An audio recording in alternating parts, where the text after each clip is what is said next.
welcome to the Town of Litchfield Energy Commission, October 24th, 2023. It's 6 p.m. Will everyone please stand for the Pledge of Allegiance? I pledge allegiance to the flag of the United States of America and to the republic for which it stands, one nation, under God, indivisible, with liberty and justice for all. All right. Thank you, everybody. So we have published, I'm going to go in order of what we see here. We have published the agenda for tonight. The next thing on the list is to request for additional items other than what's on the business agenda tonight. Does anybody want to add any additional items? All right, hearing none, we will move on. Public input will occur no later than 6:45 p.m. Earlier. Earlier? No earlier than 6:45 p.m., right? All right, business. Roll call of members. We'll do that first, and then we'll introduce our guests over here. So why don't we start down here since Fred's new? Can we start down here? Oh, sure. Karen White, Finance Director. Eric Olson, citizen.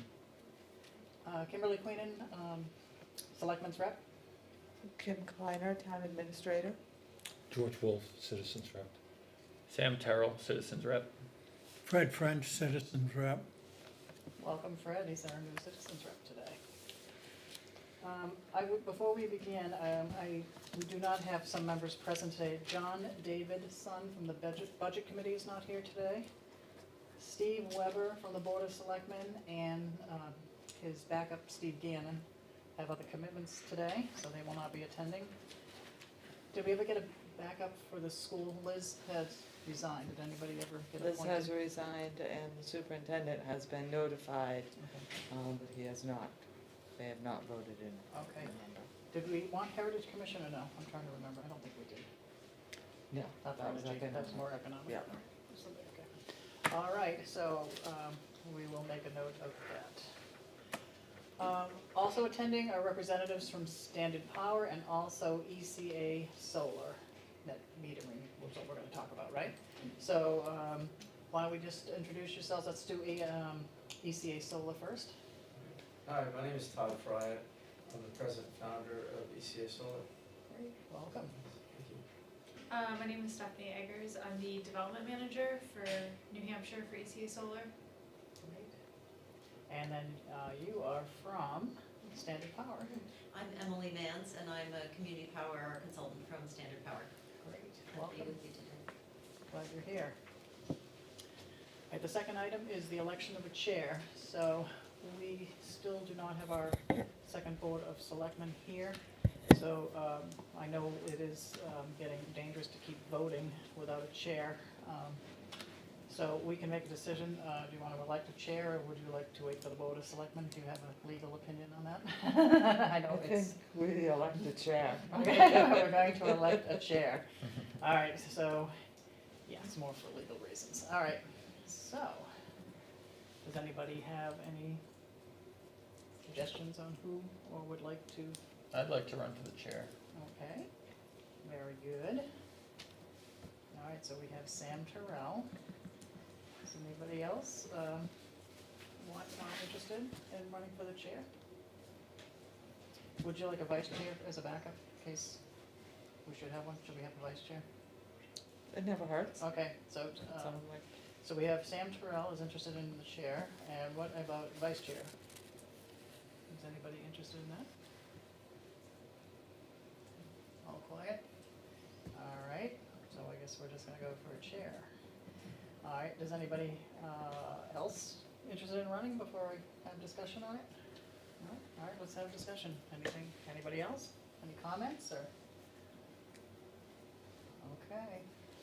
All right. So, open to somebody making a motion for chairman of this commission.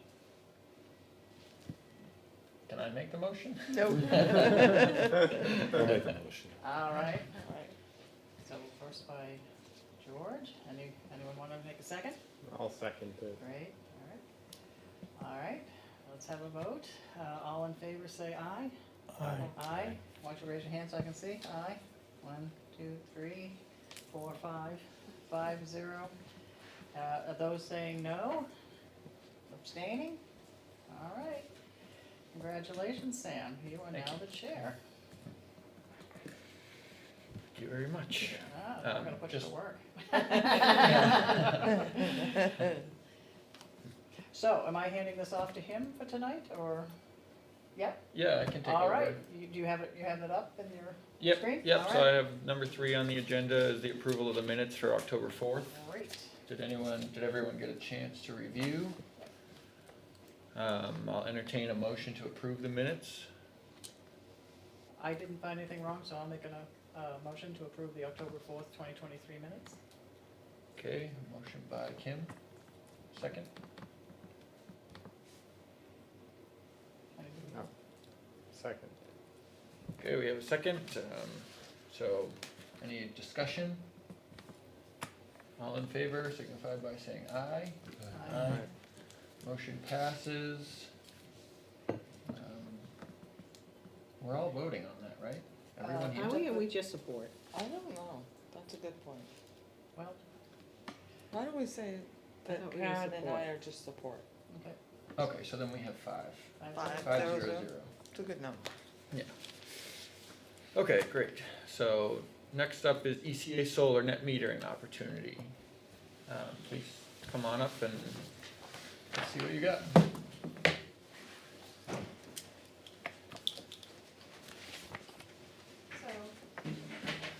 if we're doing like elementary school, I have a handout for everybody. Handouts are good. And this is for you to take home. You can keep it.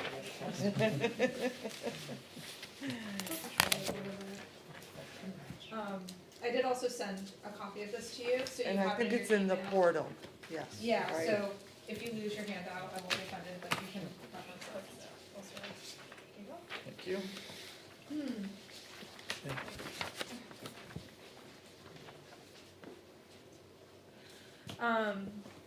So, like I said, I'm Stephanie, I'm the development manager for New Hampshire, so all of our solar projects in New Hampshire are developed by me. I go out, I get contracts on the land, and then I oversee the development process. Part of the development process is finding towns and schools to purchase the power through a power purchase agreement, which is what I originally reached out to Kim about, and we've talked a little bit about. Realistically, it's not a power purchase agreement, it's more like a pledge and remittance program. So the way that the program works is, you'll see on the handout, is the solar farm produces energy, it goes to the grid and produces credits for Eversource. They pay us for the credits that are produced by our solar project, and we redistribute those funds to all of our off-takers, all of our power purchasers, so any towns or schools. And you receive 15% of the credit that's produced. We keep 85% to help with the development and operation of the solar project itself. Yeah, I would say if there's one intermittent step we could insert, is that the funds typically flow through the wholesale broker, the energy broker, such as Standard Power rather, and then it gets remitted to the town, school district, whatever it happens to be. So, one step. Yeah, I mean, we're, I live in New Hampshire, I live in Nashua, we have an office in Nashua. We've been in business for 10 years. We have 30 employees. We have a lot of public clients, including schools, higher ed, prison authorities, sheriffs, wastewater authorities, and certainly a lot of towns and cities. So this statute was just passed, right? It was just signed by the governor in August, Yep. September, and so this is a fresh opportunity to rethink, how Litchfield does energy procurement, and I can say without any hesitation, I mean, by far one of the largest, most prominent advisors is Standard Power, and so I think you guys are in a very good position there. For us, it is a long-term agreement. So typically our agreements are 20 years. And it's not, as Stephanie alluded to, it's not a purchase agreement, it's really more you don't invoice us, we just provide cash to the customer, which would go to Standard and then ultimately to Litchfield. Typically, that's done on a quarterly basis, you know, without any invoice or demand or stuff like that. Yeah, we try to be pretty aggressively with how we price things compared to the industry. A lot of the industry tends to be in the 10% range, and we think that this New Hampshire, which is one of the 10 states we're doing business in, it's just constrained with how much of these agreements can really exist, and it's less constrained by the generation side, it's more constrained by the demand side, and so we'd like to price it aggressively now while the opportunity exists. So. Yeah, the typical kind of remittance percentage that you'll see is 10%, so 15% is definitely above the market rate. Kim provided me with a historical, with a sheet that shows all of the usage for all of the municipal electric accounts that would be eligible for the program. And what I basically found was that the town is using a little over 300,000 kilowatt hours right now. Our systems are giant, they're 5 megawatt systems, and the one that we have in Hillsborough County that's located in New Ipswich, we expect that one to be producing almost 10 million kilowatt hours per year. So the town would be one off-taker on a very large system. I'm sorry, you said 10 million kilowatt hours. That's how much energy the system is projected to produce each year. And so so basically it's a group net metering program, so the system is not sized to the customer. The customer just participates as one singular off-taker through the remittance program. And so basically the city or the town of Litchfield really only needs about 3% of the system.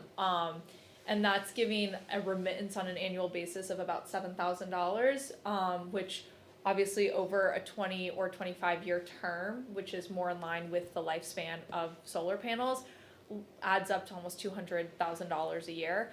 And because it's a floating, it's like a floating rate based on the Eversource price to compare.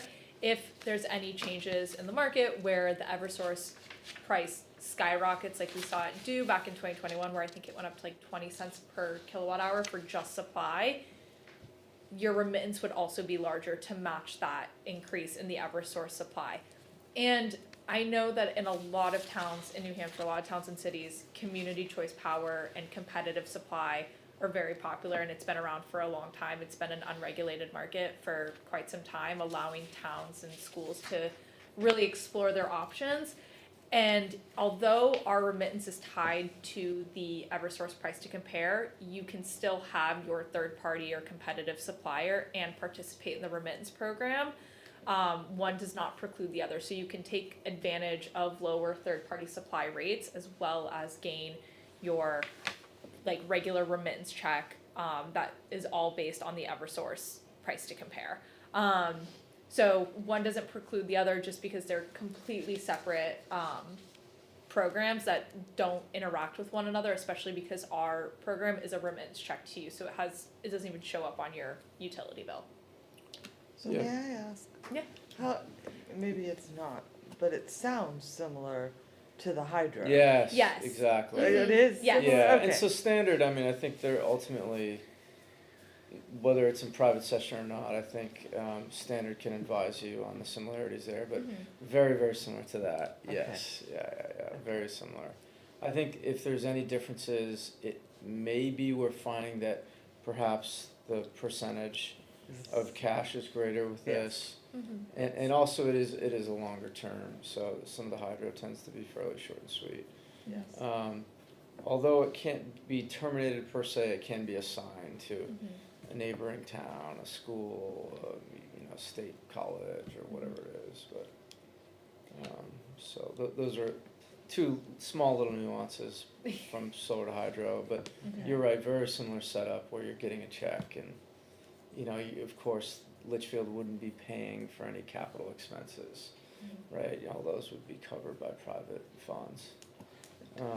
I'm not sure that everyone on the committee knows that Litchfield is involved in the hydro program through Standard Power. I just kind of thought of that, so I will put on the portal for next week a copy of that agreement so that everybody can read it, but it's the same type of deal. We get a payment quarterly, Yeah, through Standard Power That's right. and on the hydro program. Okay. and so the, yeah, in this case, the revenue ultimately that flows to Litchfield will, you know, of course, there's a service that Standard Power provides for the data and, you know, audits and stuff like that, and so there will be, you know, fees associated with that service that are netted out. So to be clear though, we don't have an agreement. Yeah. You know, we've met, so now we're, you know, like in conversation, but Standard Power, you know, it's similar, but right now you're our customer and, you know, this is a conversation. That's right. Yeah.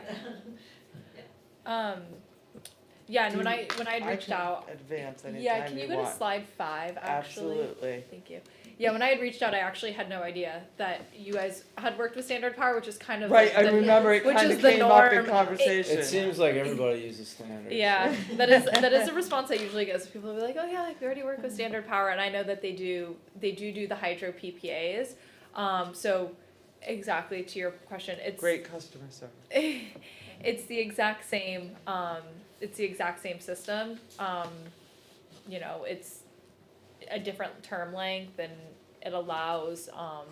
One thing that we do offer with the solar, and this goes more to the schools typically, but we can also do this for the town, is we do like educational opportunities. So in Pennsylvania, where we've signed PPAs with school districts, we've offered an educational opportunity, so an opportunity for students to actually go see the systems and learn about solar through that, and then installing kiosks so people can track the amount of energy that's being produced for the town and things like that.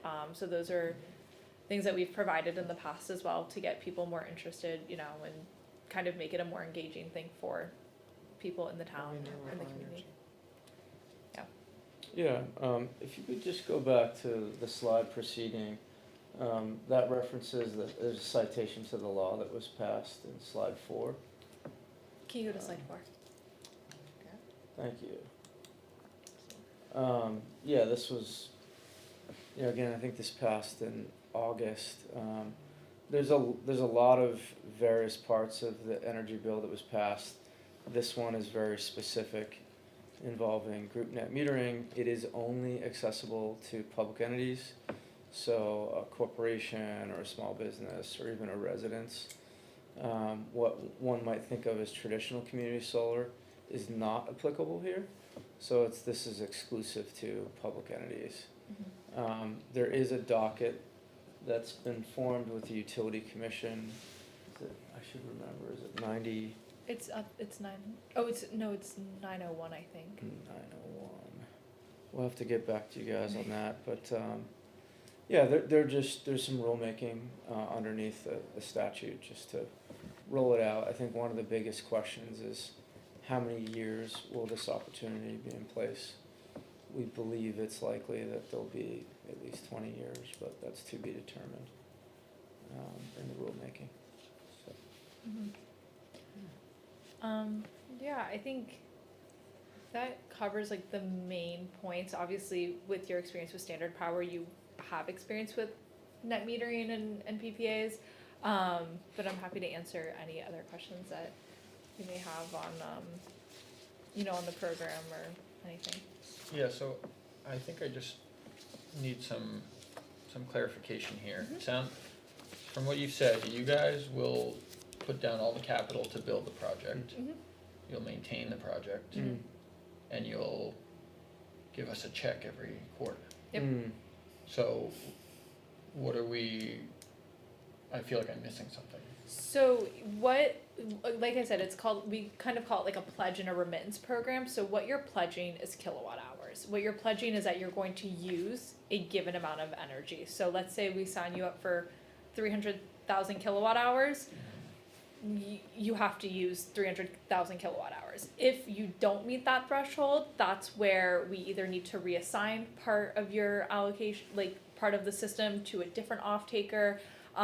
Like Todd had mentioned, it's because it's group net metering, we can reassign if the town decided to bow out. Let's say you say, oh, we're putting in a bunch of energy efficient equipment, we're gonna be using less energy, we can reassign that portion.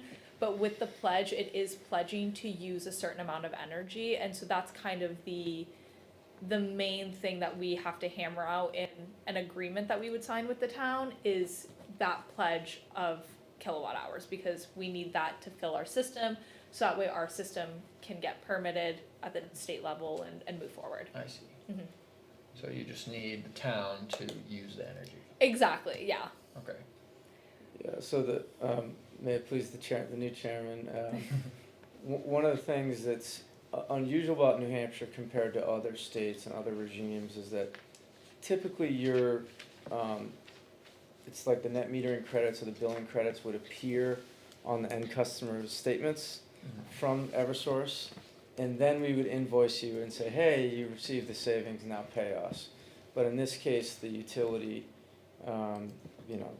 Eversource pays the generator the cash value of the credits, and then ultimately it flows down to the customer. So it's a little reverse and different. Yeah. And so as a result of that, there's not much administration. We don't send an invoice.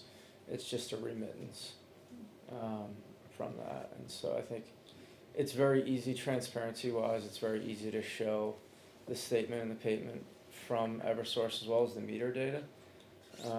So there's several different sources of transparency.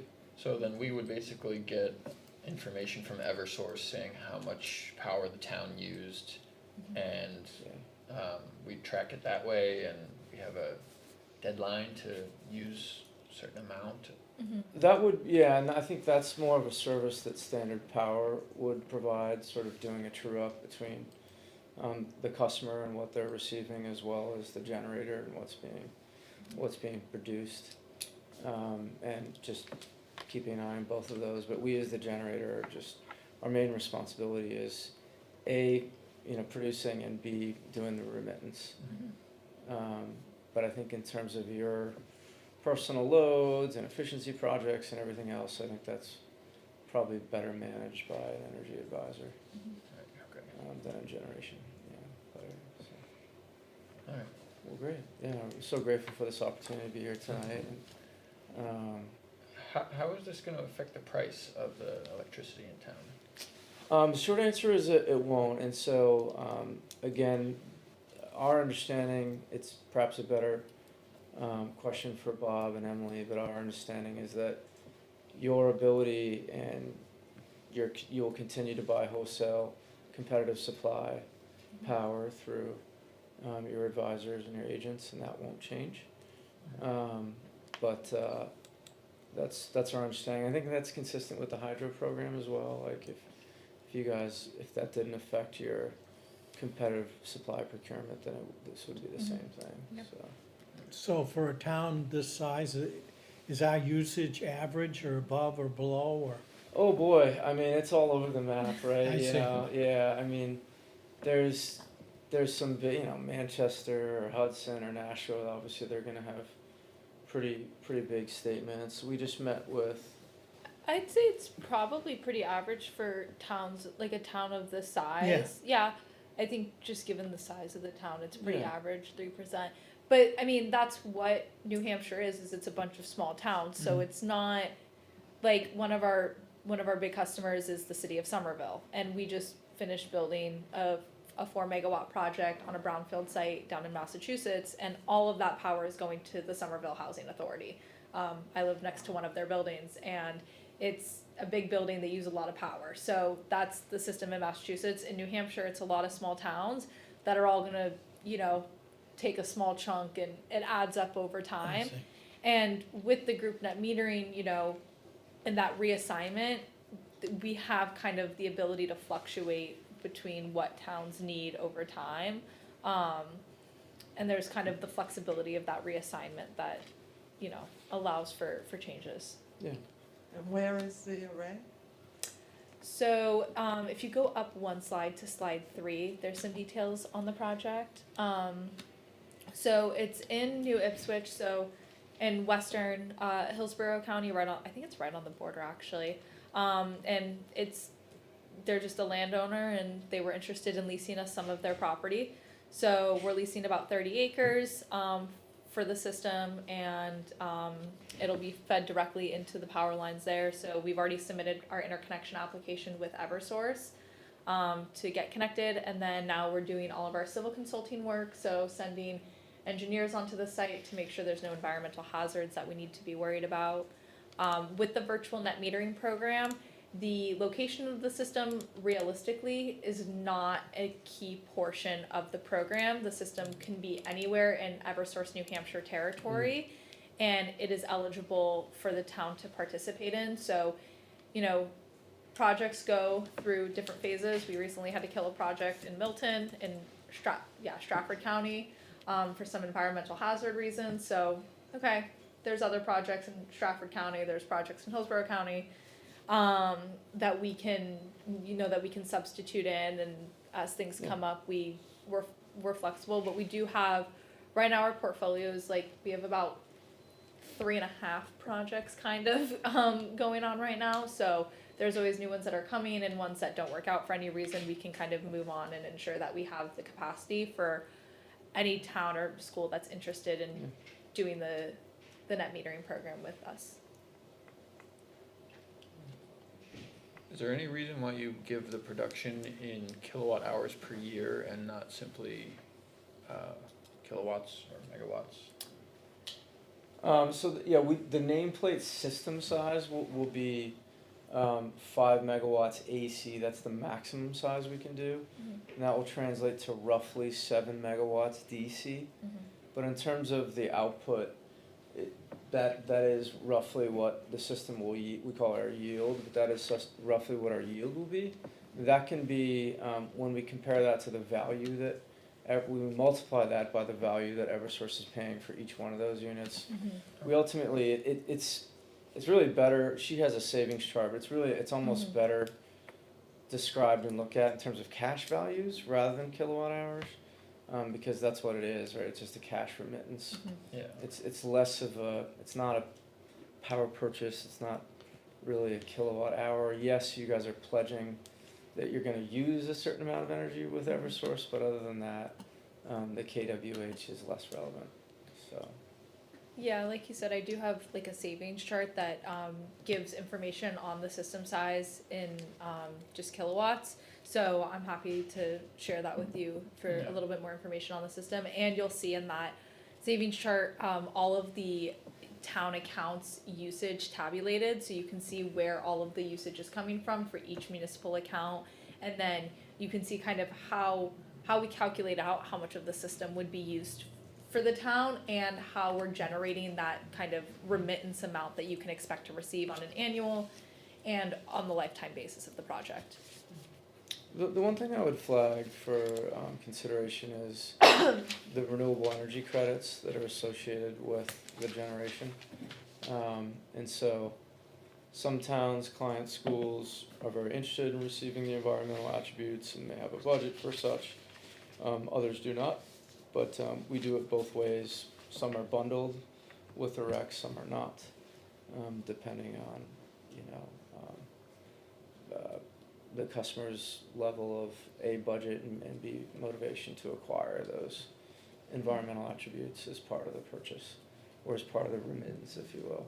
But yeah, something, food for thought there. I don't know if that's currently part of your other hydro agreements or any other renewable agreements you've entered into, but something to consider. Yeah. So, well, great. Yeah, we're so grateful for your time today. If there's no further questions, please use Stephanie and I as a resource, and I imagine Standard can answer the large majority of questions as well. Yeah, my contact information, my phone number, and my email are on the handout that I gave you. So if you have any questions, those are the best ways to reach me. All right, I just had one more on this letter of intent. Sure. That's just basically opening a conversation with you guys, right? Exactly. That's just something to kind of like leave with you to kind of consider and mull over. It's nothing formal or binding in any way. It's really just to kind of get that conversation started.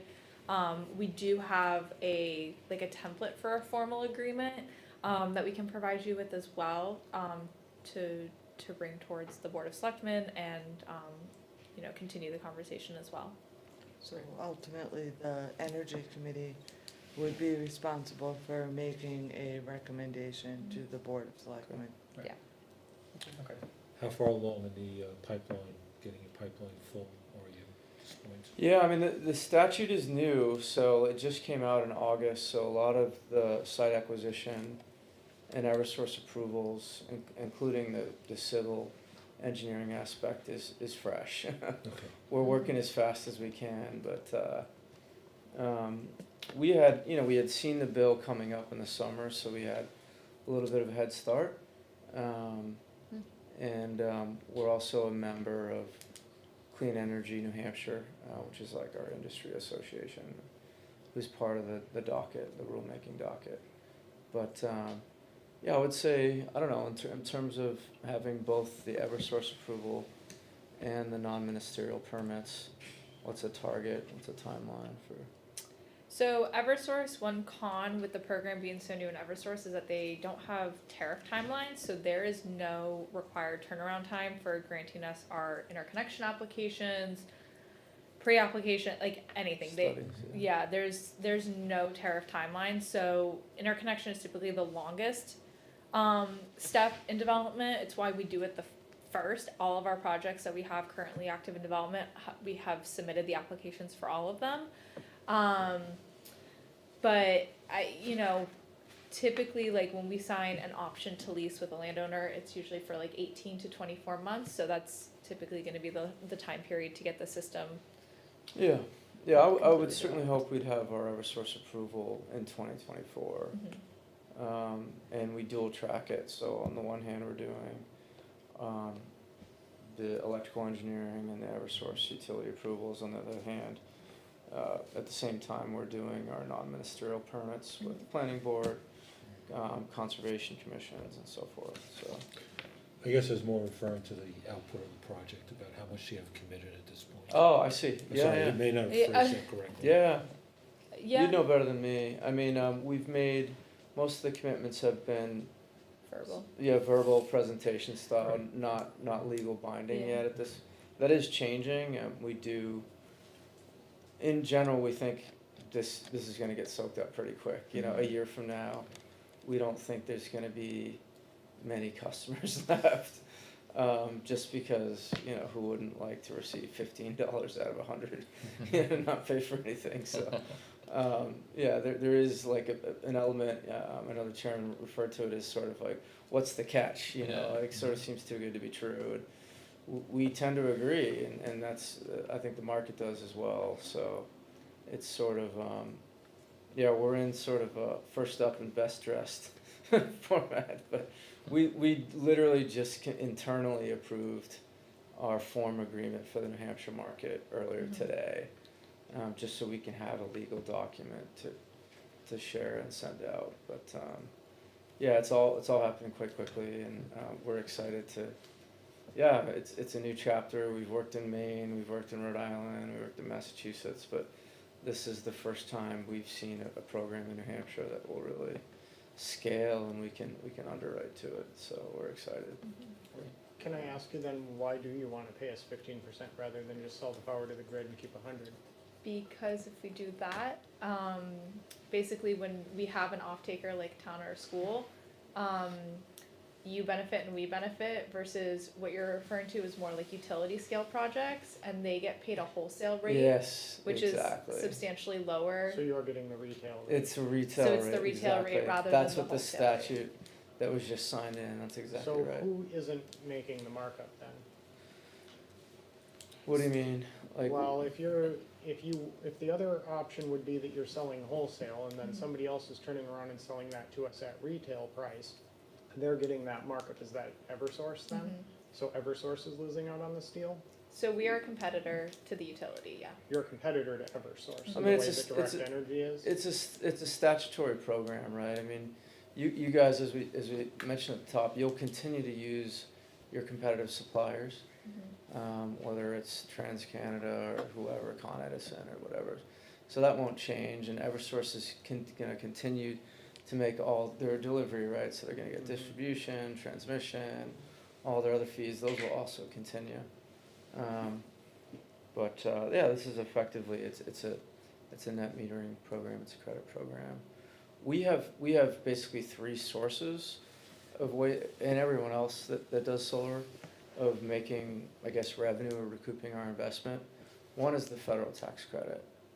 And so right now, that's typically around 30%. There are instances where one could get more than that. Let's say if it was on a brownfield or in a low-income area or something like that. The other is that the renewable energy credits, right, the environmental attributes, the class 1 RECs, those certainly help. And the third is we make power, we sell power. In this case, we're selling a net metering, a billing credit, instead of the actual, electrons that our facility's producing. But the same thing, it's being captured at the meter, and that's what we're selling. But those are the three legs of the stool and how we recoup our investment and make a return. Our models are typically solving to a 7 to 8% return hurdle rate. One other thing to add is like utility scale projects are typically much larger. Like there's some that are like 20, 30 megawatts. So to build a system of that size, you're tapping into transmission lines rather than the 3-phase lines that are just on the street, which is what we use. And with a 30 megawatt system, there's also a much larger upfront cost to a 5 megawatt system. So, and all of the utility scale projects I'm familiar with are not built. Like I worked in New York, there was one, they were on like year 7 of development. There's 2 in New Hampshire that I know were completely killed in the last few years. So it's a much larger system, much larger gamble that it'll all work out, and yeah. Big wind, offshore wind, 1,000-acre, 500-acre solar, and we're just sort of the much smaller, 20, 30-acre version of that, sort of the neighborhood hardware store, if you will. Well, thank you. Yeah, we're grateful for everyone's time tonight. Appreciate it. Thank you. Thank you.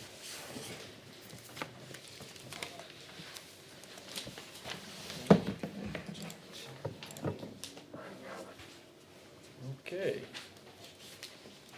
Nobody else had any questions, right? I am gonna try to get George's, which is. Okay, we're gonna review now the survey results for the community tower. Do we have the survey results? We do not have the survey results. So I do have an update, which is that you have 154 responses, which is, hasn't it been out a week? It has. Yeah, so that's actually excellent. Oh, great. And, but I don't have we don't compile things after a week, so, but I kind of looked through it. The one question I'm always interested in is the percentage of renewables that people are interested in, so, and it's tracking with our other communities, which I believe was 89%, I'm not sure I wrote it down even, but, for, people who would like renewable energy if it, is at least competitive with what they pay today. So, it's, roughly around 50% of people would like renewable energy if it's competitive with what they want today, and then the difference is people willing to pay a little bit more or willing to purchase 100% renewable energy. So That was the results for Litchfield? that's the results after a week. I just had a peek at I asked, Teresa was, is our person who does the survey. So it's too early to compile them. I think if you're gonna have quite a good robust response if you push this however you did it already. Okay, go great. a couple more weeks, and then usually at so did you plan hearings? Do you have hearing dates? So, Sorry, that's Yeah, we So I have, think we put it on the agendas to discuss whether the committee wanted to have some alternate methods of distributing the survey. So it's on Facebook, it's on the town website, it's at the library, it's at town hall in paper form. We didn't know if there were other places that the committee wanted it to be. But we had on the timeline that the survey would go through November 30th. Okay. That's what I was gonna ask about the hearing dates, cause that, sometimes they interact, but I'll put the. So we had the first as November 20th, and the second is November 28th. Just a day after. November 20th and 28th, Right. okay. Actually, do you have a time, do you have the information there right now? We said 7 p.m. 7 p.m.? The Board of Selectmen did update, last night and decide that any warrant articles needed to be, to me, by December 1. But I guess the We have question something. was, is this financially, Based on the minutes of the last meeting here, we said we're gonna get to the budget by December 14th. Are you still okay with that? right, but last, Well, last night it's December 1st. it was December 1st to me, Mhm. so that we could get them to legal, Mhm. Yep, so that we could get them set up for Karen to present on the 14th. okay, good. As I won't Just wanna be make here. sure.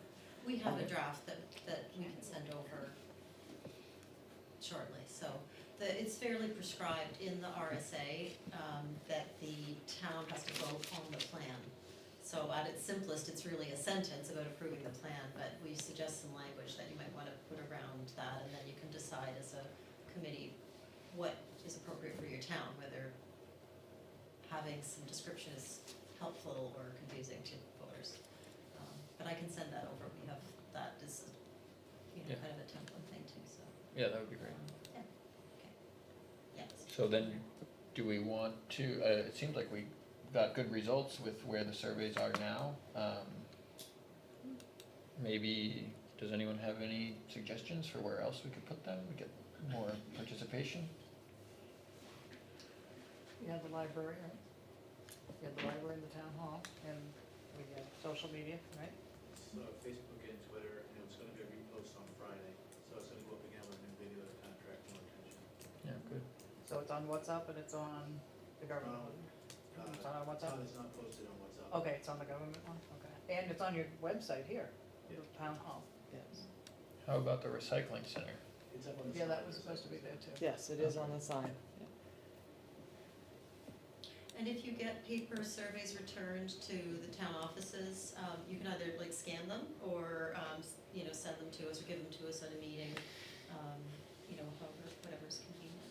whichever it is. So I think, the town clerk's office and the selectman's office, they were going to turn them into me on Friday and we would scan them over to Teresa.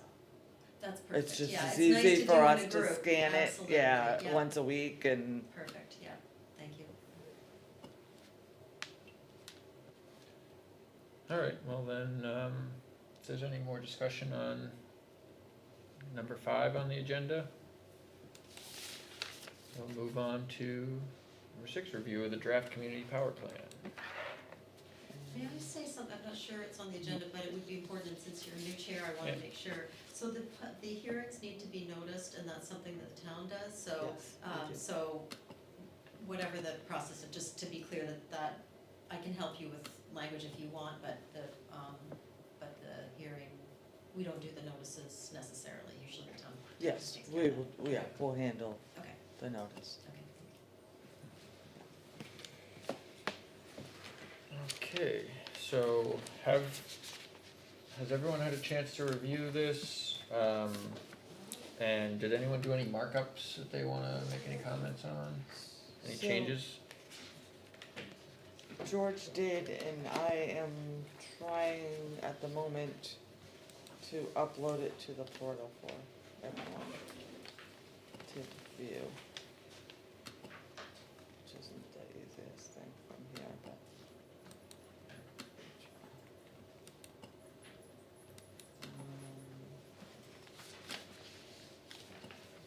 Let's see.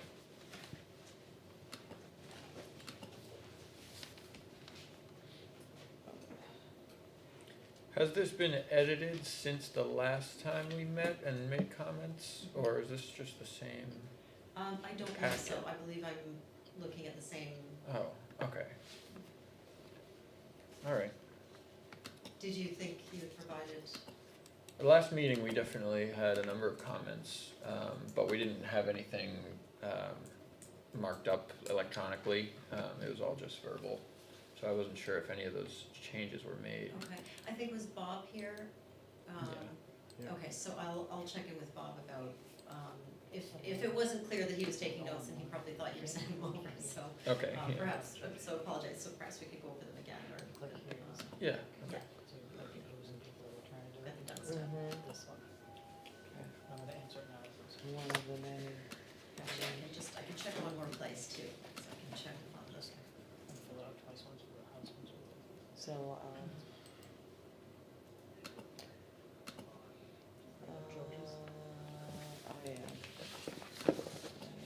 And I apologize, it just takes, it's not as, I've gotten pretty quick on my desktop, but not so much on my laptop.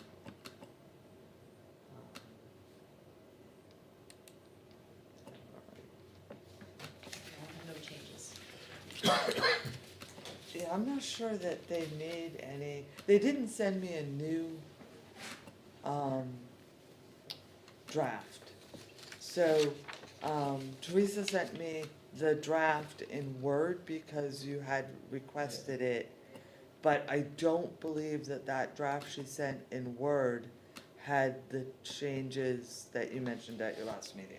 Okay, it was just a Word document so that we could edit it. Right, Okay. cause the original one we had was a PDF, so I think she just sent it in the Word. She asked that if we did update it, we tracked changes so that she would Right. be aware of what they were.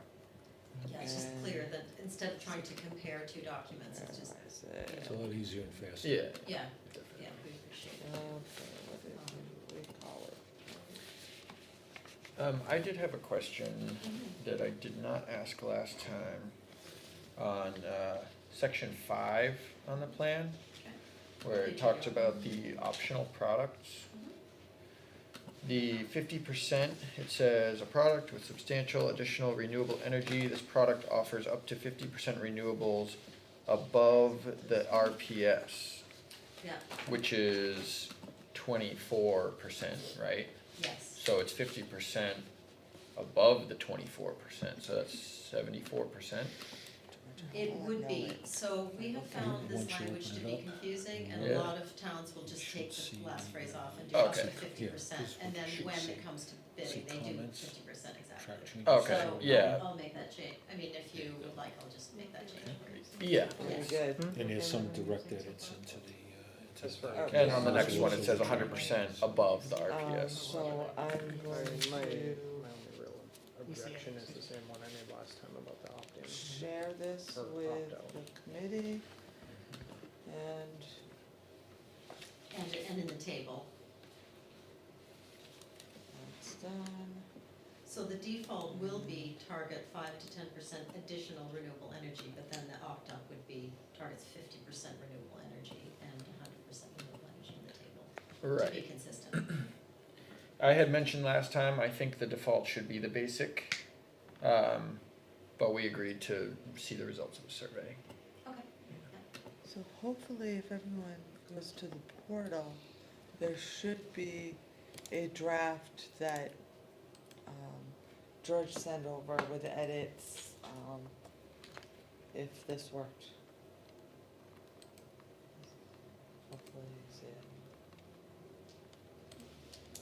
highlights in a different color. Yeah, I see two now. It says George George Wolf Wolf draft, and then it should be the one beneath that, and if you open it up, is that the right one?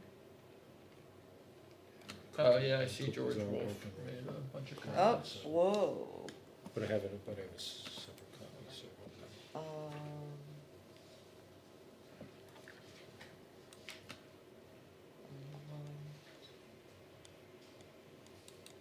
so, can you, Here it is. It just came in, I just had a refresh. you see it? Yeah, George Wolf. Okay, There's a new copy. I had to get out, I just went back October 24th. How do I Did get I on just the internet refresh here? mine? This one?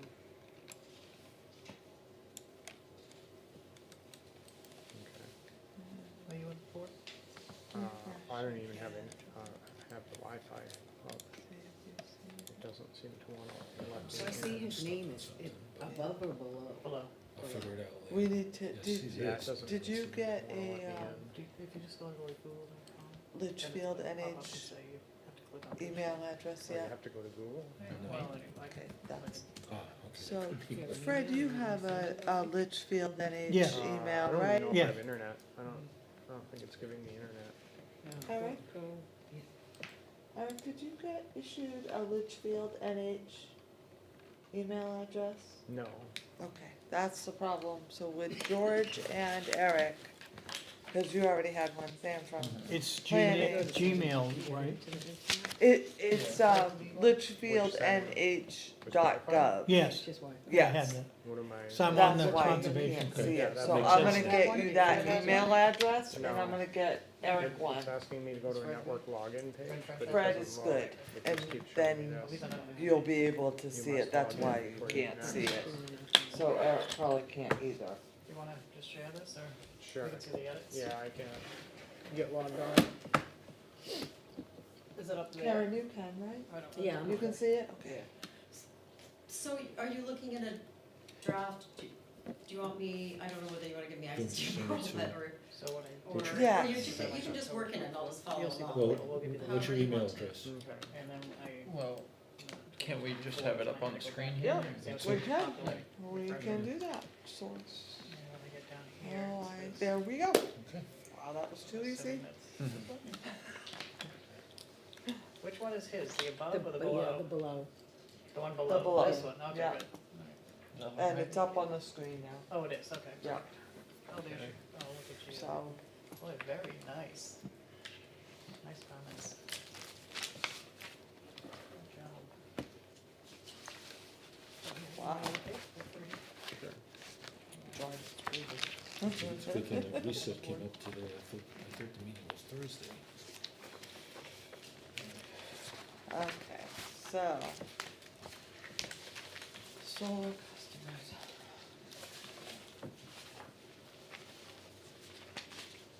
And you're 100% Eversource, correct? Yeah. Do we have MFPC?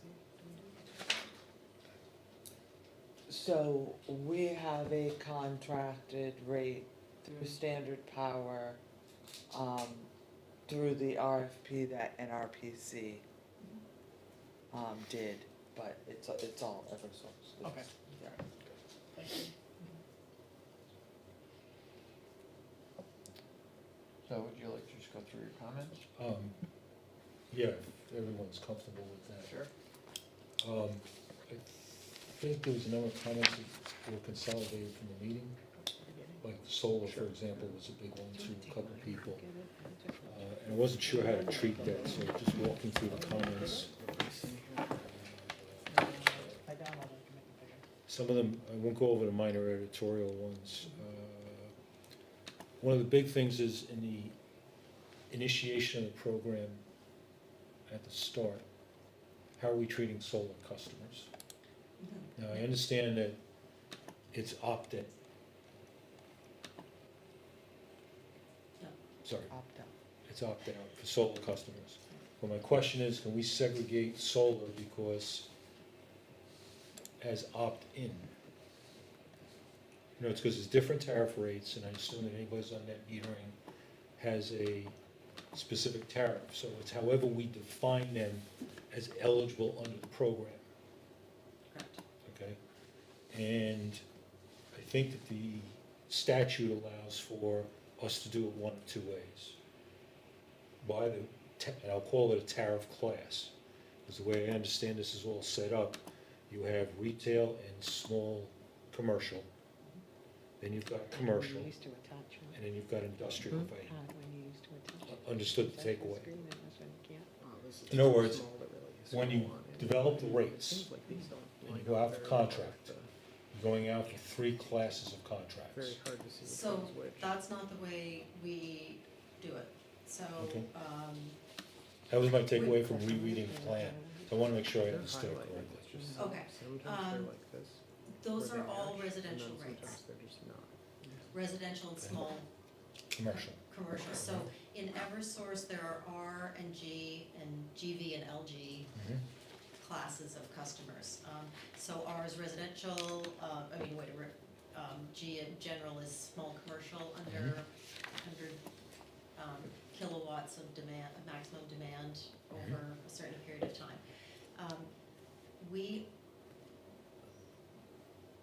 I want to say a couple things. One is that we've done it a certain way. When your program launches, we will, if there is a better way to tweak some of those items, then we can do that.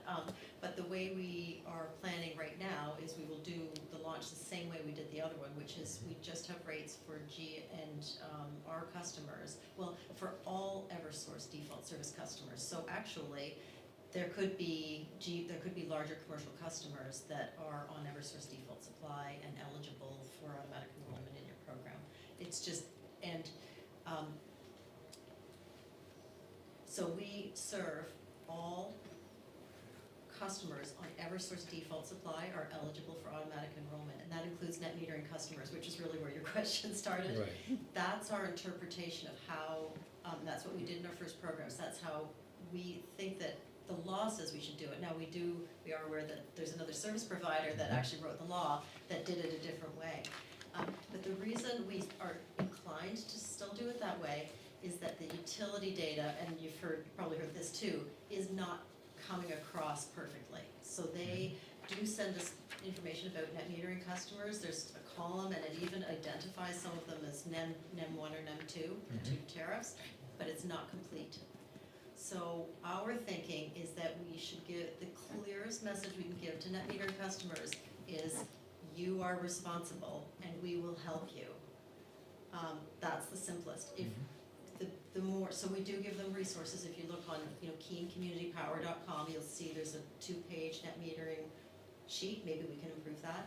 We provide resources, but we leave the decision up to them to opt out and make the best decision. Because there are customers who can benefit from being in the program. Oh, I From the low don't, rates, higher don't renewable disagree, energy, right. yeah. It's just, that was a point a few people brought up in terms of what a customer's expecting versus what they're not.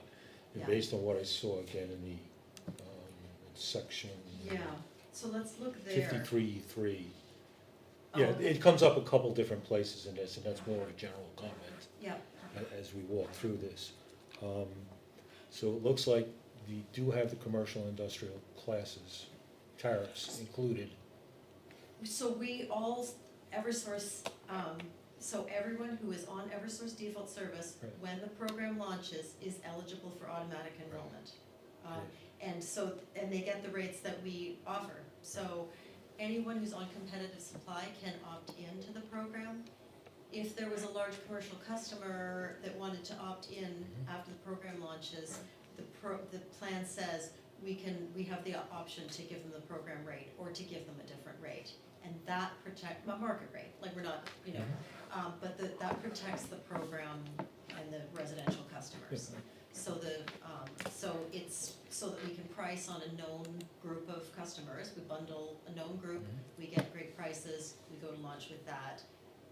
And then there's coming and going all the time, people leave, customers like our rates and join, and we have to treat them equitably. Residential customers all get the same rate, small commercial customers all get the same rate, but if a larger commercial customer comes in, we can give them a market rate, or we can give them the same rate. Depending upon when they come into the program. depending on how and when they come in, yes, Yeah, exactly. I'm just going based on what you've got written here, that's what I'm Right, trying yeah, to. but just to be clear, there's only rates for, there's like a single set of rates. They're, the basic default 50 and 100 are just choices for all the customers in the program. Okay. Okay, universal access I get, opt-in, there was the customer question, I just leave that open to the Energy Committee.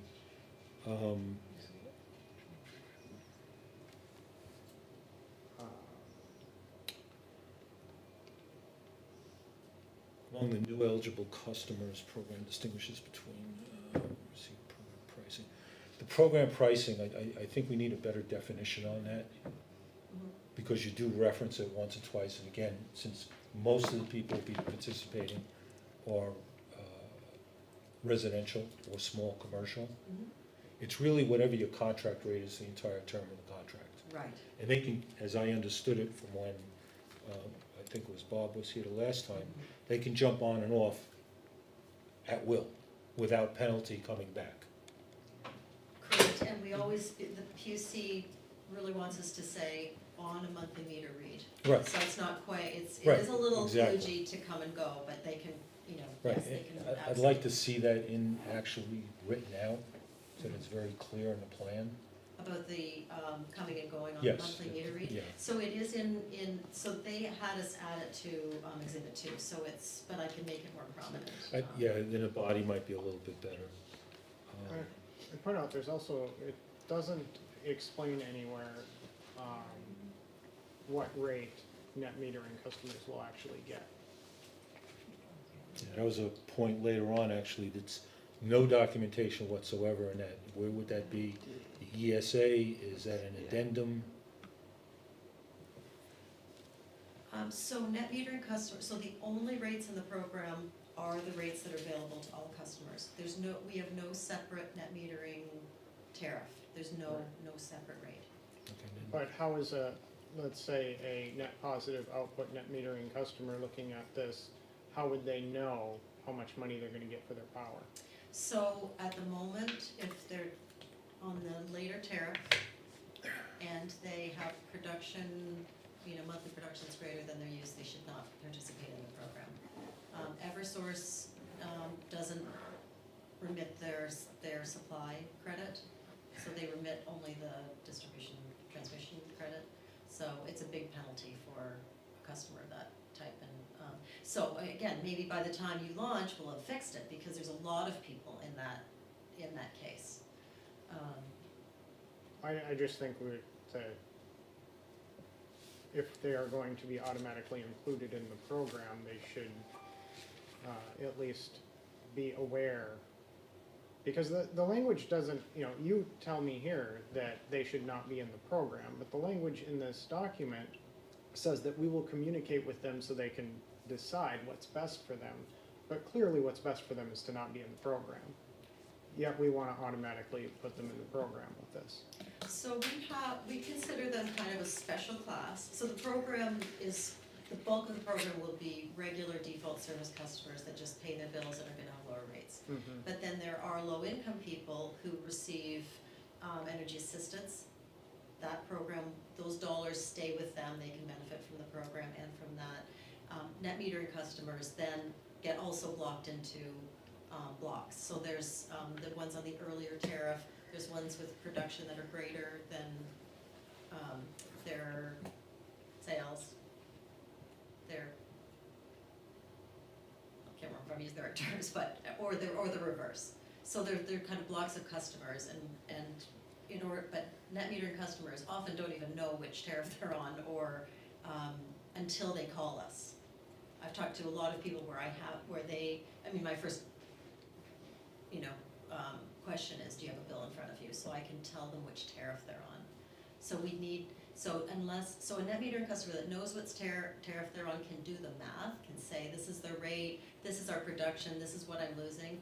They don't need my help, but most of the people that call us need help, and we don't want them making a decision on some, like a paragraph in a plan. We want them to be crystal clear on what's right for their system. So we don't want to disclose what the effect will be on them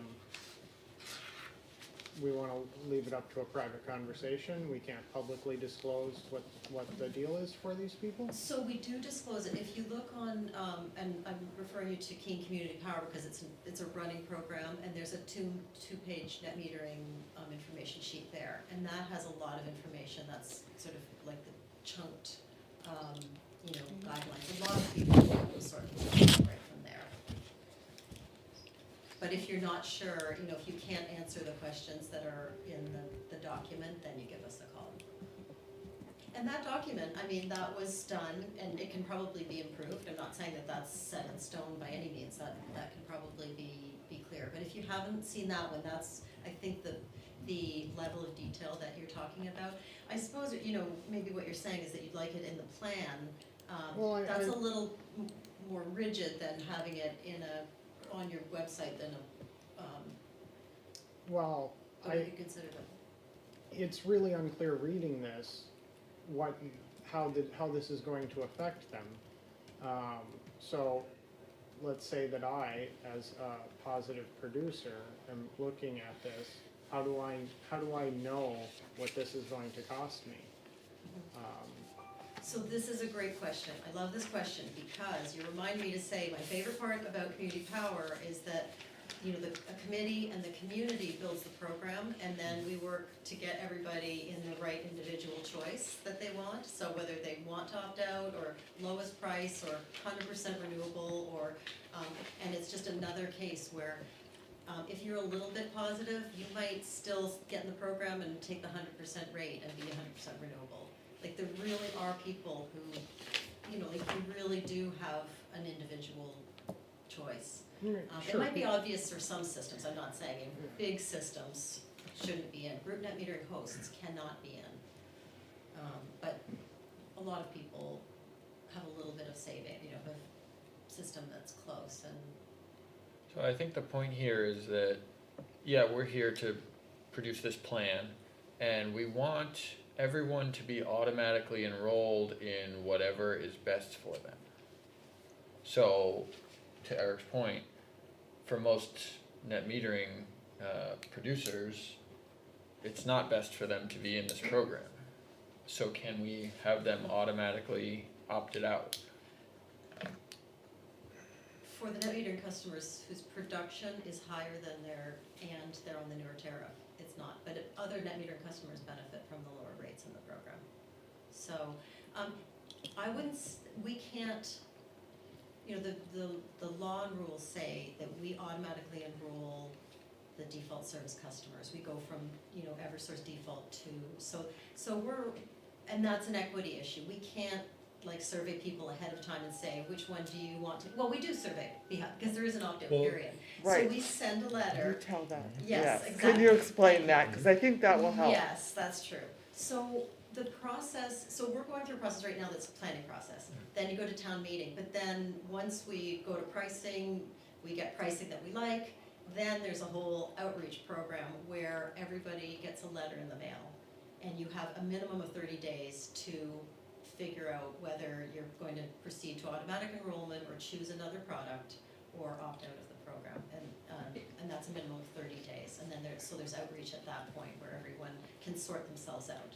And it's just it's the default service customer who was default before, and now they're going to go into a newer default that is always a cost savings at the beginning of the program. We can promise that.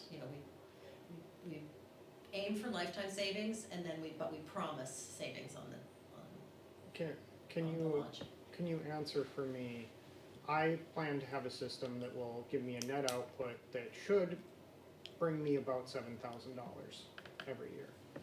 That should pay me out. Now, I can only collect that once a year, the way the system is set up in New Hampshire. Can you tell me, if I were to join the plan, how much of that $7,000 would I get? I can tell you if you send me some bills. But I would say, so you're on newer tariff, I gather. Can you ballpark? Well, you're on the newer tariff, I gather. NEM too. Yeah. Right? Yeah. Yeah, so the bulk of that would, well, it depends. That's a big system. I would imagine the vast majority you would not get because you don't get your supply credit. So so, there's probably no What- months. What kind of a rate would you pay me for that power? So the community power program does not pay you for the power at the moment. Would anyone pay me for the power? Nobody will pay you for the power but Eversource. You have to So be I on would get zero, Eversource I would get default $0. supply. Right, well, the hypothetical is that somehow you didn't take our advice and opt out of the program. Well, Yeah, I don't know So- about you, but I was gone for a week here, and when I came back, my entire mailbox was full of mail. 95% of which was trash that went straight into the garbage without me responding to it. No, I do look through it, but I wouldn't blame somebody for not looking through it, because there's one or two bills and a lot of garbage. And almost everything the power company sends me is garbage. It just goes straight into the trash can or into the spam email. Now, if I, for whatever reason, don't understand the message or don't think that it's relevant to me, which even reading this entire document, it's very difficult to see that there could be a relevant impact to me as a net metering customer. Or,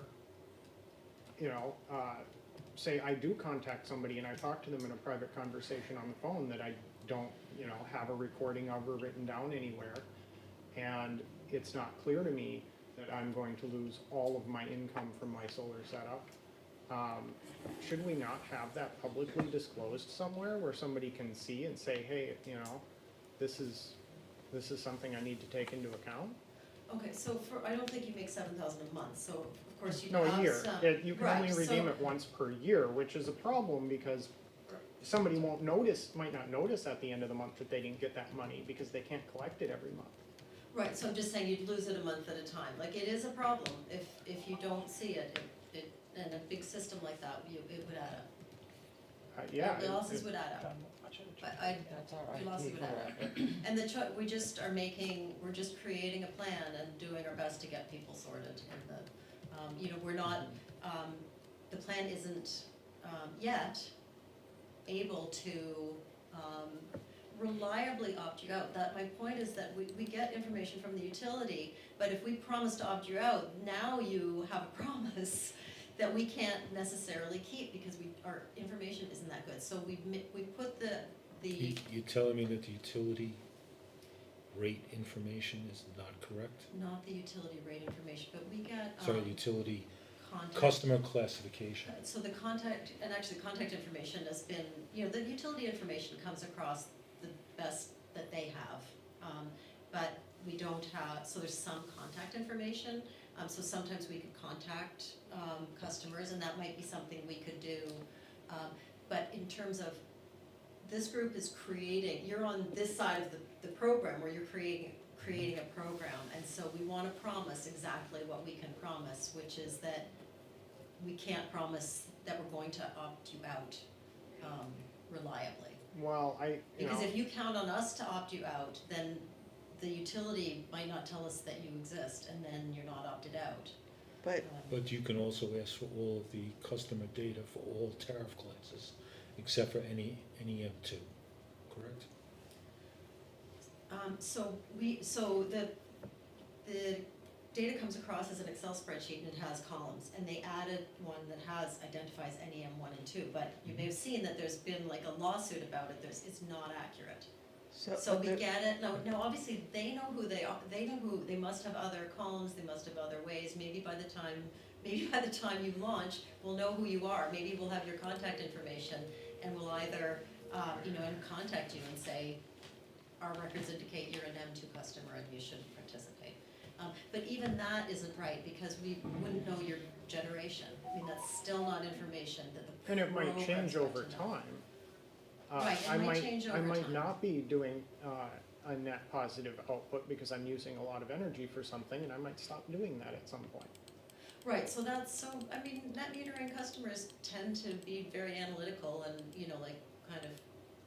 I know actually I have solar panels and my inverter stopped working and I didn't notice right away. But, the first few years that I had my system, I would have, so. But no, I it can don't- happen for sure. It just can seems to happen. me that, and I don't think that we should automatically be opting in people, especially people that stand to lose a lot of money from it.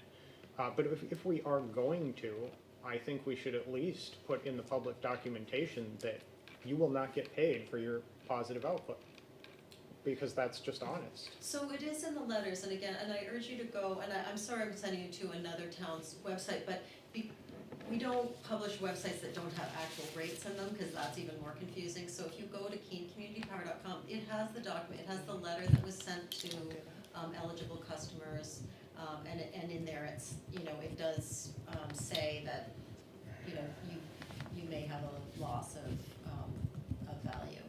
And again, those documents But it's not a loss of value makes it sound like, oh, I might get 5% less if I go with this plan, not that you're gonna lose all of it. I think that's, if they're not going to be paid. It's not all, because you get the distribution and transmission, but your point is valid, Yeah. and maybe there's an improvement to the documentation. Yeah, But I and- don't believe there's anything preventing, and I understand you get mail from the, no offense, the utility, and you throw it away.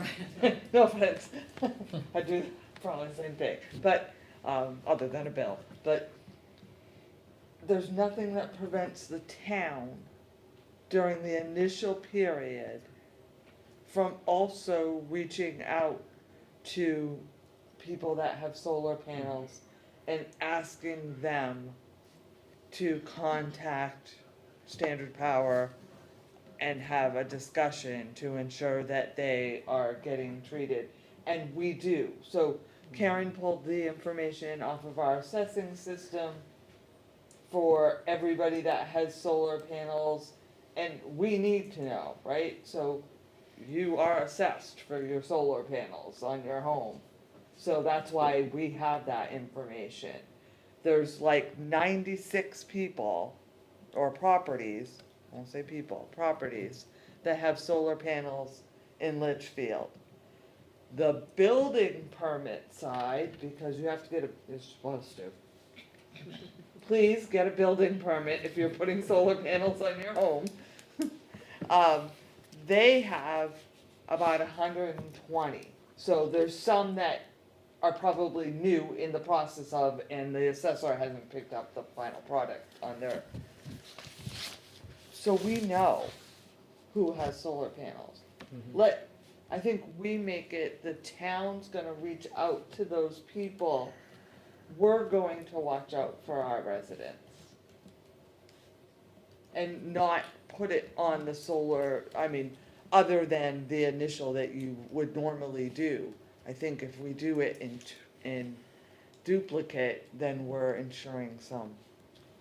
And technically, it's in triplicate, because we do send a postcard beforehand saying, and it has the town seal on it, and it's simple, and it says, pay attention to the letter that's coming, it's from the town, and this is an official program, and if you don't take action, then. It just seems like it would be way easier to not opt them in the first place. We got 90 people, if we wanna go talk to them and they decide to opt in, they could opt in. Why do we need to do it for them? Why is that so important? So it's it's just the way we have evaluated the equity of it, that we don't make, and honestly, no town has offered us that information. Like, we don't cross that barrier between taxpayers and the program. Right. So I'm not saying your point is perfectly valid, I'm just saying that we're just, so one thing we could improve on probably is we could, maybe the utility will have better information. Actually, I do reach out to net metering customers, so I take it back, the customers that I have email or telephone numbers for, from the utility, I did send out an email. I sent out at least 2 emails, to them saying, if you haven't, if you're unsure, if you, whatever, so we did use that avenue, I don't know why I'm forgetting that. So they got 2 notices in the mail, and they got at least 2 emails, if we had their contact information from the utility. So, we're just doing, people will have issues, some people choose competitive supply right before the program starts, and they get enrolled, and then they have problems and they have to call, Sure, and, customers, it's a program. and Maybe people I would just- see that email and open it, but more than likely it would go to spam. Or I would choose not to open it because it looks like something somebody's trying to sell me. because I don't know who you are if I'm a random customer. It just seems that it would be very easy to simply exclude this relatively small amount of people who we know are generating at least a decent portion of their own power, so they're not gonna buy that much from the grid anyway. There's a very minimal benefit to including them, but they're the ones that stand to potentially lose. It just, I don't see what the benefit is of auto-enrolling them. I know I've said it a few times, and I just, we don't have an accurate list from the utilities. So you might have an accurate list, but we've never used the town list to do that. Maybe we could, I don't know about that. Well, let me We pose don't have another an question. Let's say I signed up and for whatever reason didn't understand that I wasn't going to get paid. Then at the end of the year, I go to collect my money and it's not there. Who's liable for that? It's a hypothetical, Well- and the utilities have said they are not, so probably us, but, hopefully you'd notice sooner and not, on your bill, because of course it would say, it'll say right on your bill. Could the city be liable if we agreed to automatically enroll No, everyone? the city isn't liable, the city's protected by the law, the program is liable.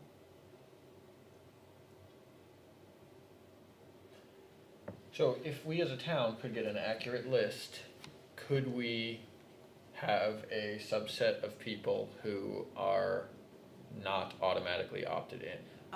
So that sounds like a legal question to me, but I understand your point, and it's the first time I have, because again, we don't cross that.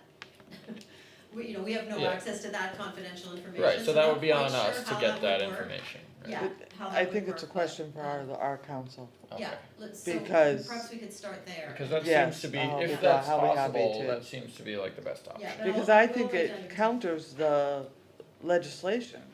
Pardon me? I thought the legislation was it must be an opt-out program, It Well, it would does, stay an opt-out program, but they're suggesting that we. a special class, but I don't It know. would be its own class, but the question is then who's liable for the people that you miss? Then that seems to put that on the town, maybe that's why we don't do it that way. Mm. It does seem that then you're taking responsibility for the accuracy of that Yeah. list, so. I That think, makes sense. I think this is gonna get solved, because I think that, we, as a practical matter, we don't promise because we don't have a perfect list from the utility and we can't put it back on them, because they've said, this isn't a perfect list, so it's not our fault.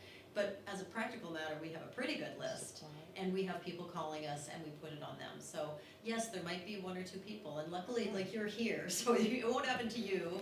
And, and maybe, the town Yeah, will that's why I contact asked for legal net metering clarification. customers, and, Last we'll just have It looks like a within the vanishing, tariff classes, we could do an either or. pool of Someone potential which is a group that gets Exceptions. exceptions. This Yeah. tariff class, because we're treating. Would you keep a applicable. list of anybody that Yeah, you I could Don't not think get so, but let me contact check with? the legal counsel. Yeah, So at least you know that, you tried, and either the town could try and contact them, or, would you have Because that? it's an either or, so it doesn't say how we treat all of the customers. Somebody does have that. The letters go through the supplier, so they have a bad address list, and the utility information is not perfect, they definitely have bad addresses. So that's why we also do, you guys got a great Facebook, thing going, and so we also do other, avenues to try and catch people. Yeah, that's, we're just, upon launch, that's the biggest sort of melee. There's also a required hearing, so 10 days after the letter is mailed, or within 10 days, we have to hold a public hearing, and that was really well attended for the towns. They see that, that really got the word out for people, and then hopefully they tell their friends and neighbors, and, as I said, everyone gets in the product, gets to where they want to be with the additional choices. But I wrote down your concern, and, again, maybe there are improvements to the documents. Maybe I'll double check to see how many, how much contact information. I think I sent emails, but I'm not sure whether I had telephone numbers, because that could be an avenue. And and it's just, my concern is that we sign people up for something without their, informed consent, which I think it should be on us to get that before enrolling anybody in a program. Well, they I know I haven't wouldn't informed- like it if somebody decided that I was going to be a part of a program that I didn't know about or understand. So we are trying to inform people the best we can, and it is consented to through the town vote. So that is probably the consent part. Well, the informed consent though, I mean, that people understand what they're getting into before they get into it. So I'd like to pause here and open it up for public comment, if there's anyone from the public who'd like to make a comment. Nope, seeing none. All right, we'll close public comment.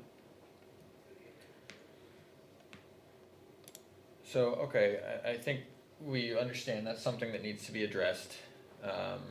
We don't have the answer right now. Let's talk to the town, talk with legal, see what we can do on both ends to get it resolved.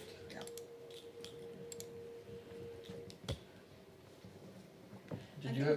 I think the town contacting solar customers independent of the program is Independent, still has that sort of separation, but seems like a great idea. I mean, I think if that's possible. Yeah, so we'll see. Yeah, so I'm very interested in what, your council says about whether that's a Right. support that the I think town it's a could provide. personal feel that we, as Litchfield, want to try to offer our residents, no matter what the information may be. I mean, whether it's community power or water expansion, we're trying to inform our residents. Would that make the town responsible for making that contact and passing on that information then? No, it would be just No. informational. Right. It would be on the program. Mhm. It would be just, a service But I do have to say that say it's not community power. Say it's your regular, your credit card bill, Mhm. okay? And you don't notice a charge for 9 months on your credit card bill. Have fun going back to your credit card company and getting that charge taken off 9 months later. It's the same thing with a utility bill. We all have some responsibility to track and watch what we're being charged. I think part of the difference here is that you wouldn't know, because when I get my credit card bill every month and I can look at it, you only get the opportunity to cash in your credits once a year.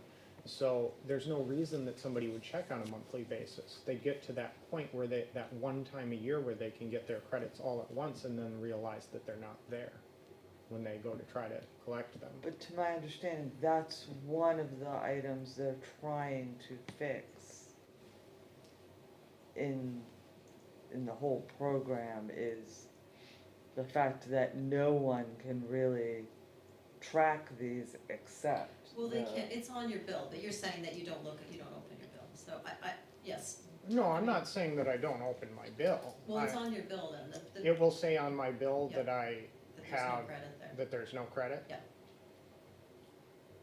Okay, So I it mean, would will it only say mean no that- credit or will it just not be there? It'll just not be on the supply line, it won't say, it won't be there.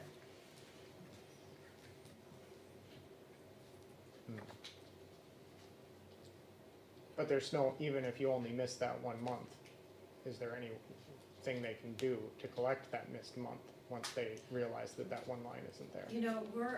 We've been in business for a lot of years and we've made lots of mistakes and we do all kinds of things to help customers. Some of them ask us for every dime and some, we do extend contracts and we do all kinds of creative things. When we have problems, then we deal with it, yeah.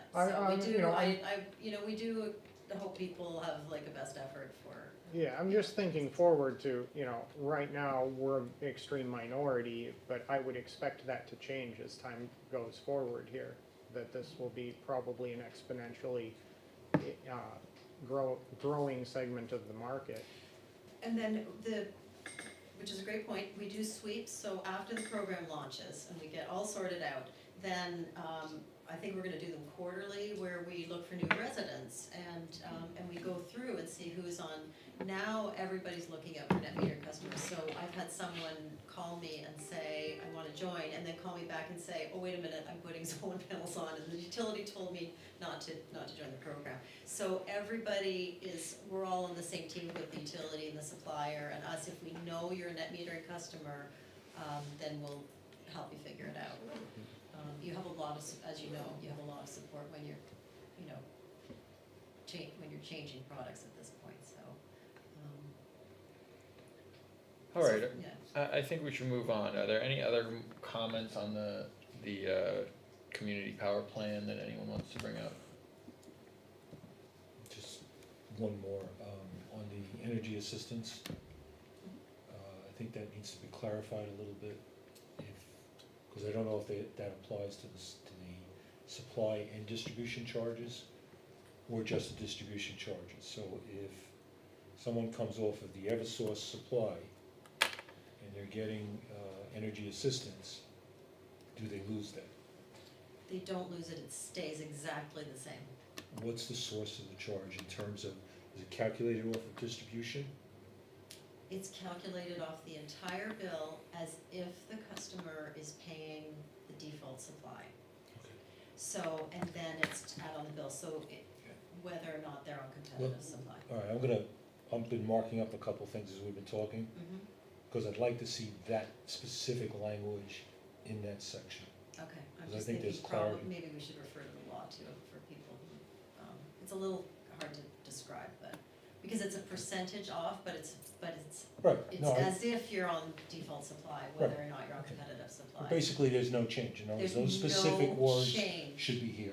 No dollar change. And then the only other item I'd like to do, based on our discussion, is for the net metering section, and again, I marked this up, that there is no net metering rebate on the program.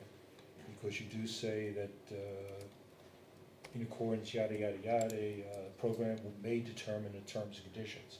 So as of right now, the date you're gonna adopt the plan, there is no net meter. Yeah, okay. Would it be easier if we sent this to Teresa, back to Teresa, since she sent it to us, or, and then If- she could share it with you and Ryan, Right, or whatever, and you whichever, can, the right. team can go over it? Yeah, Is that Yeah, acceptable no for her? problem, no problem. Okay. yeah, if you don't mind sharing it with us. Sure, But if you share it with Teresa, absolutely. she'll probably do the first red line, and then I'll look it over, and then, Okay. and I'm writing notes right on, like, I stole her file when I went out the door to, so my notes are on the bottom here. So I never Okay. put dates in, and then we'll. Go ahead and do that, so that you have. Excuse me. All right, so if there's no Seemed more very good. comments on the draft plan, we'll move on to item number 7 on the agenda, which is the review number of solar residents. That's sort of what we just talked about. Yes, it is. I think maybe we can move on to number 8. We had public comment and there was none, so number 9 is next steps and timeline review. We need 2 public hearings. And Kim, you said there were a few scheduled already. So, I think, I'm not sure if it was last meeting or the meeting before, you had asked us to check the schedule, because the schedule for the town is just so tight with the number of committee meetings that we have. These were dates there that, did not have, anything scheduled, or they did have something scheduled and it was at the town, so this room is free. So we earmarked them, we put in placeholders just so they couldn't be taken.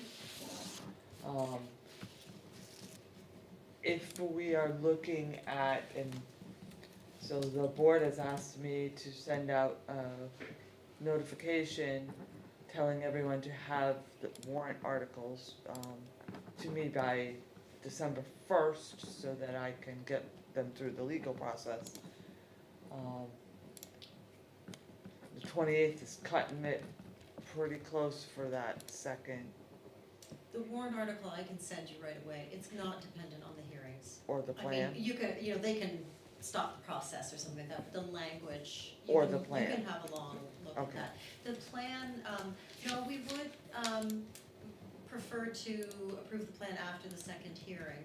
You could either convene if you had a quorum at the hearing, you could do it right then and there, pending no material public comments, or at your next meeting. So the plan we would approve after the hearing, but the warrant article you'll have in hand. Does the before that. warrant article mention what plan? So it is reliant on, I think I'm answering my own question as I'm working through it. It is reliant on the survey data, right? Because you use the survey data to figure out what Litchfield's community is requesting for renewables and, So the plan relies on the survey data, the warrant article just refers to the plan. So the warrant article Okay. says, do you, will you support the, Litchfield Community Power Plan, as presented or something, I can't remember the wording. Right. In my mouth. Select board supports this 5-0 or whatever many select board members you have. So that's and then you can add a couple of sentences describing it, but it refers to the plan as posted on the website, or, I forgot the language. so then I think it's the survey Yeah, so that won't be able to go to November 30th. Because if we are going to approve the plan November 28th, you will have That's already true. had to have tabulated that survey result. right, So yeah, we'll need to close the survey earlier. Am So I let's thinking- close the survey before the first public hearing. So that we can review it, make comments, have changes, and then at the second public hearing, we can approve the plan. Is that- because you're doing fine with responses, really, that's, okay. So actually, tell me that, then. So So- close the survey, I did write that down. So we want the survey closed when? So the I 20 guess the 19th of November, so that we have all the results for the hearing on the 20th. That's a Sunday. 19th Do we want to do Friday? Like Friday? I don't know how long it takes to reset up. Yeah, how much time do you need to tabulate it? Yeah, it would be nice to have a couple of days. Okay. Because actually I happen to know that that's a busy hearing time, so we may be tabulating much. So Okay. that would be, I think the 20th is a Monday, isn't it? I'm looking at the Yeah. calendar, Yes. should know that. Yeah. Is that Thanksgiving week? Yes. Okay, we could say the 16th, though. We'll say the The 16th. 16th, we'll close the survey, okay. My wife would probably like to have me at her house anyway. So the Thursday, November 16th. The 16th. Thursday the 16th. Yes, so we'll close the survey Thursday the 16th. You'll tabulate the results, we'll review them on Monday the 20th for the first public hearing.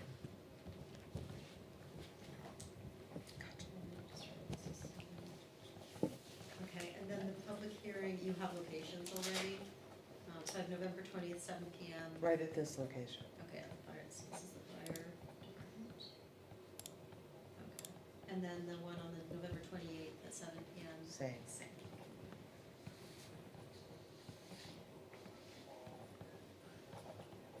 This is called the meeting room or something. We put it in the history, so I like to. The community room. Community room, okay. Actually, I've seen that yet. Thank you.